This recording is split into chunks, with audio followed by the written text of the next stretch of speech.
আজকে আমি এসেছি নীলকুঠি। এই বিগত 1 বছর আগে আমি এসেছিলাম এখানে, আবার আগের বছর 23 সালে। তো 23 সালে আজকে যে দিনটা, এই দিনটাতে এসেছিলাম। আজ 1 বছর কমপ্লিট হলো আমি আজকে এই জায়গাতে এসেছি।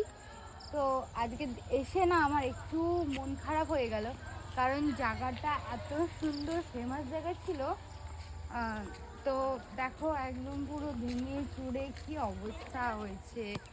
এইদিকে দেখো এটা ভেঙে গেছে, ওইদিকে জঙ্গল হয়ে গেছে, এই সাইডটাতে ওইখানে একটা বসার জায়গা আছে। আর আমি এবার আগে একবার এসে এই দোলনার সামনে বসে ভিডিও, ও মাই গড, আগে একবার এসে এইখানে বসেছিলাম। ভিডিও হয়তো তোমরা পেয়েছো কি না আমি জানি না, এইখানে এসে ভিডিও করেছিলাম এই দোলনাতে বসে। অনেক হয়তো দেখেছো। জায়গাটা সুন্দর, বোটিং করার জায়গা আছে দেখো। কিন্তু ওই দেখো বোটিং করছে সবাই, কিন্তু তোমাদের দাদাভাইকে বললাম যে চলো আমাকে নিয়ে চলো, বলছে এইবারটা দীঘা নিয়ে গিয়ে তোমাকে বোটিং করো। আমি ঠিক আছে, দীঘা গিয়ে বোটিং করব, উঠে ওই দূরে যাব। তো তোমাদের যদি আমার ভিডিওটা ভালো লাগে থাকে অবশ্যই জানিও। বাই।